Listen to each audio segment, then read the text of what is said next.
आज हम इस वीडियो में वेलवेट और गोटा पट्टी को यूज़ करके अपने प्लेन कुर्ती के लिए बहुत ही खूबसूरत सा नेक डिज़ाइन तैयार करेंगे। तो इसके लिए मैंने यहाँ सबसे पहले डबल फोल्डेड में पेस्टिंग पेपर ली है, जिसकी चौड़ाई है 4.5 इंच और लंबाई है 14.5 इंच।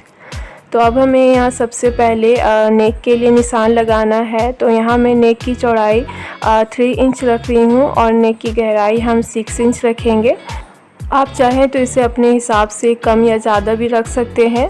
तो अब हम देखिए इस तरीके से स्केल की हेल्प से एक बॉक्स तैयार कर लेंगे और यहाँ कोने से हम 1 इंच पर निशान लगाते हुए इसे गोलाई का शेप दे देंगे। आप यहाँ अपने पसंद के हिसाब से कोई भी शेप तैयार कर सकते हैं। तो गले का शेप तैयार करने के बाद अब मैं यहाँ नीचे की तरफ से 3 इंच पर निशान लगाऊंगी और देखिए इस तरीके से हम स्केल से यहाँ तिरछी लाइन ड्रॉ करेंगे और एक ट्रायंगल शेप बनाएंगे। और इसके साथ ही यहाँ हमारी नेक की मार्किंग कंप्लीट हो गई है। अब हम इसकी कटिंग कर लेंगे। तो मैं यहाँ पेस्टिंग पेपर को अच्छे से बराबर रखते हुए जैसा हमने निशान लगाया है बिल्कुल उसी निशान पर हमें यहाँ कटिंग कर लेनी है।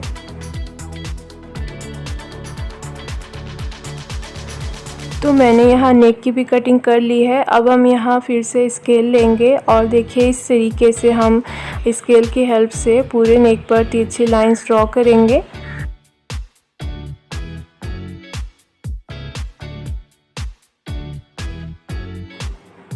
एक बार पूरे नेक पर इस तरीके से लाइंस ड्रॉ करने के बाद अब हम इसी तरीके से दूसरे डायरेक्शन पर भी तिरछी लाइंस ड्रॉ करेंगे, जिससे कि हमारे नेक पर देखिए कुछ इस तरीके से बॉक्सेस बन जाएंगे।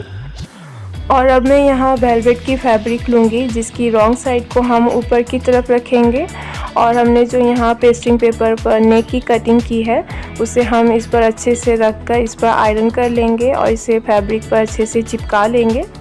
चिपकाने के बाद हमें इसके एक्स्ट्रा फैब्रिक को यहाँ कट कर लेना है। इसके बाद अब हम यहाँ गोटा पट्टी लेंगे, जिसे मैंने बोबिन में अच्छे से भर लिया है और इसे बोबिन में अच्छे से भरने के बाद हम इसे बोबिन केस के अंदर डालेंगे और यहाँ जो छोटा सा नट है उसे हम इतना लूज़ करेंगे कि जिससे कि जो हमारी गोटा पट्टी है वो देखिए इस तरीके से बाहर इजीली आ सके। अब हम इसे मशीन में सेट कर लेंगे और गोटा पट्टी को हम ऊपर की तरफ ले आएंगे, देखिए कुछ इस तरीके से। और अब ये सिलाई लगाने के लिए बिल्कुल रेडी है। अब हम इससे सिलाई लगाएंगे। तो जैसे कि हमने पेस्टिंग पेपर पर निशान लगाया है बिल्कुल उसी निशान पर ही हमें इससे सिलाई लगानी है। यहाँ मैंने गोटा पट्टी को सिलने के लिए मशीन के ऊपर की तरफ गोटा पट्टी से मैचिंग ही थ्रेड को यूज़ किया है, जिससे कि जो हमारी डिज़ाइनिंग है वो और भी खूबसूरत लगेगी।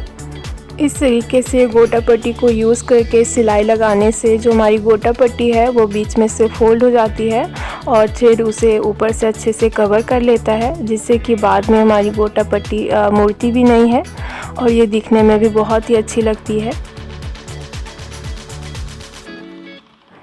तो मैंने यहाँ एक डायरेक्शन वाले सभी लाइंस पर सिलाई लगा ली है। अब हम इसी तरीके से दूसरे डायरेक्शन वाले लाइंस पर भी सिलाई लगा लेंगे, जिस तरीके से हमने पेस्टिंग पेपर पर लाइंस ड्रॉ करते समय किया था, इससे कि जो हमारा नेक है वो मेसी नहीं दिखेगा। तो मैंने यहाँ सभी लाइंस को कवर कर लिया है। अब हम देखिए इस तरीके से यहाँ एक्स्ट्रा फैब्रिक को कट कर लेंगे। तो मैं यहाँ बिल्कुल पेस्टिंग पेपर के साथ साथ ही एक्स्ट्रा फैब्रिक को कट कर लूँगी और अब हम यहाँ इसे बीच में से फोल्ड करेंगे और इसका भी हमें सेंटर मार्क कर लेना है। तो मैं यहाँ ऊपर में छोटा सा कट लगाते हुए इसका सेंटर मार्क कर लूँगी। अब इसके बाद अब हम अपने मेन कुर्ती को लेंगे और यहाँ हमें कुर्ती का भी सेंटर मार्क कर लेना है। तो मैंने यहाँ पूरे कुर्ती पर क्रीज बनाते हुए कुर्ती का सेंटर मार्क कर लिया है। अब हम अपने नेक को लेंगे और यहाँ हम नेक को कुर्ती के रॉन्ग साइड पर रखेंगे और इस पर सिलाई लगाएंगे।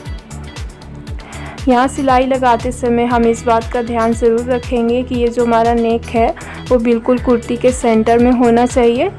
तो हम यहाँ दोनों की सेंटर को अच्छे से मिलाते हुए ही नेक पर सिलाई लगाएंगे और ये सिलाई हमें बिल्कुल पेस्टिंग पेपर के साथ साथ ही लगानी है।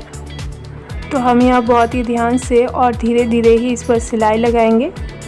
हमें यहाँ सिलाई को पेस्टिंग पेपर के ऊपर भी नहीं चढ़ाना है और ज़्यादा पेस्टिंग पेपर से दूर भी नहीं ले जाना है। तो आपसे जितना हो सके आप पेस्टिंग पेपर के साथ साथ ही सिलाई लगाने की कोशिश करें। तो मैंने यहाँ पूरे नेक पर सिलाई लगा ली है। अब हम यहाँ बीच में से एक्स्ट्रा फैब्रिक को कट कर लेंगे। तो मैं यहाँ लगभग 1/2 इंच मार्जिन रखते हुए एक्स्ट्रा फैब्रिक को कट कर लूँगी। और देखिए इस तरीके से हमें पूरे नेक पर छोटे छोटे कट लगाने हैं, जिससे कि हमें नेक को पलटने में आसानी हो और हमारा नेक यहाँ बहुत ही आसानी से सीधी तरफ पलट जाए। तो पूरे नेक पर ऐसे कट लगाने के बाद हमें देखिए इस तरीके से अपने नेक को कुर्ती के राइट साइड की तरफ ले आना है और इसे अच्छे से पलट लेना है। देखिए कुछ ऐसे। तो एक बार इसे अच्छे से पलटने के बाद हम इस पर पिन लगाकर इसे कुर्ती से अच्छे से सिक्योर कर लेंगे, ताकि ये अपनी जगह पर बनी रहे और हमें इस पर आगे सिलाई लगाने में आसानी हो। तो मैं यहाँ थोड़ी थोड़ी दूरी पर इस पर पिन लगा लूँगी। देखिए कुछ इस तरीके से। पिन लगाने के बाद अब हम पूरे नेक पर सिलाई लगाएंगे। तो ये सिलाई हमें बिल्कुल नेक के किनारों पर लगानी है, जिससे कि जो हमारा नेक है वो कुर्ती में अच्छे से सिल जाए। तो जैसा कि हमने पूरे नेक पर पिन्स को यूज़ करके नेक को अच्छे से सिक्योर कर लिया है, तो इससे हमें यहाँ पूरे नेक पर सिलाई लगाने में कोई भी दिक्कत नहीं आएगी। और अगर आपके पास इस तरीके का पिन नहीं है तो आप यहाँ सेफ्टी पिन को भी यूज़ कर सकते हैं। तो देखिए यहाँ मैंने पूरे नेक पर सिलाई लगा ली है और हमने जो यहाँ पिन लगाया था उसे हम निकाल लेंगे। और इसके बाद हमें यहाँ एक कपड़े की पट्टी चाहिए, जिसकी चौड़ाई लगभग 1/2 इंच होनी चाहिए, जिसके किनारों को मैंने देखिए कुछ इस तरीके से आयरन करके फोल्ड कर लिया है। अब हम इसे नेक पर देखिए कुछ ऐसे रखेंगे और इस पर सिलाई लगाएंगे। तो हम यहाँ पट्टी को सिलने के लिए पट्टी को हम नेक पर कुछ इस तरीके से रखेंगे कि हमने जो यहाँ नेक पर अभी सिलाई लगाई थी नेक को कुर्ती में अटैच करते समय, वो सिलाई इससे छिप जानी चाहिए, जिससे कि हमारे नेक में कोई भी एक्स्ट्रा सिलाई नहीं दिखेगी और हमारे नेक में फिनिशिंग ऐड होगी। यहाँ कोनों पर पट्टी को सिलने के लिए हम यहाँ पट्टी को फोल्ड करते हुए कोना तैयार करेंगे और उसके बाद ही इस पर सिलाई लगाएंगे। देखिए कुछ इस तरीके से हम बहुत ही सफाई से और आराम से यहाँ कोनों को पहले बना लेंगे और उसके बाद ही हम इस पर सिलाई लगाएंगे। और यहाँ पट्टी को सिलते समय हमें यहाँ पट्टी को बिल्कुल भी खींचना नहीं है, हम हल्के हाथों से पट्टी को पकड़ेंगे और उस पर सिलाई लगाएंगे। अगर हम यहाँ पट्टी को खींचकर उस पर सिलाई लगाएंगे तो इससे हमारी पट्टी पर जगह जगह पर बल पड़ जाएगी, जिससे कि वो दिखने में बिल्कुल भी अच्छे नहीं लगेंगे। तो हमें यहाँ बिल्कुल हल्के हाथों से ही पट्टी को पकड़कर उस पर सिलाई लगानी है। यहाँ मैं नीचे की तरफ भी कोने तैयार कर लूँगी और उसके बाद ही उस पर सिलाई लगाऊंगी।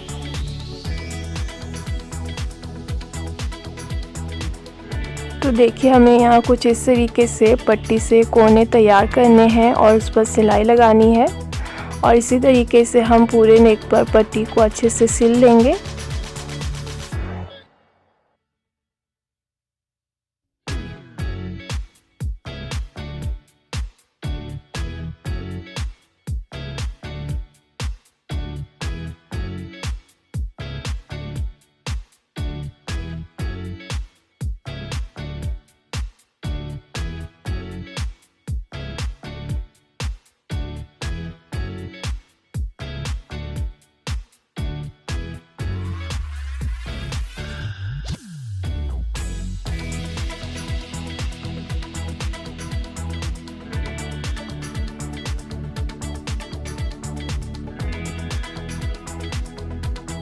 पूरे नेक पर पट्टी को अच्छे से अटैच करने के बाद अब मैं यहाँ गोल्डन कलर की समोसा वाली लेस ले रही हूँ, जो कि हमारे गोटा पट्टी से मैचिंग है।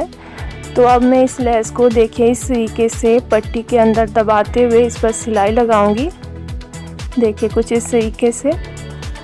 तो मैं यहाँ लेस का बस ट्रायंगल वाला हिस्सा ही आगे की तरफ रख रही हूँ और बाकी को हम अंदर की तरफ अच्छे से दबाते हुए उस पर सिलाई लगाते जाएंगे। और कोनों में भी हमें लेस को सही तरीके से अंदर की तरफ डालना है और उसके बाद ही इस पर सिलाई लगानी है। तो मैं यहाँ नुकीली चीज़ के हेल्प से लेस को अंदर की तरफ अच्छे से पुश कर लूँगी और उसके बाद ही उस पर सिलाई लगाऊँगी।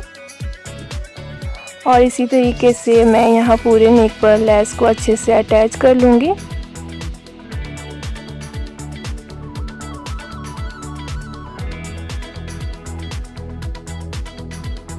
तो अब यहाँ लेस को पूरे नेक में अच्छे से सिलने के बाद मैं यहाँ लेस से ही मैचिंग गोल्डन कलर के छोटे साइज़ वाले मोती ले रही हूँ, जिसे हम यहाँ नेक में ग्लू की हेल्प से अटैच करेंगे, जिससे कि जो हमारा नेक है वो और भी खूबसूरत दिखेगा।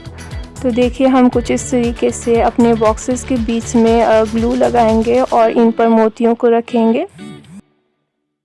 आप यहाँ मोतियों को ग्लू से चिपकाने के बाद इसे सुई धागे से भी टाँक सकते हैं, जिससे कि ये मजबूती से नेक में अटैच हो जाएंगे। और इसी तरीके से हमें पूरे नेक में मोतियों को अच्छे से अटैच कर लेना है।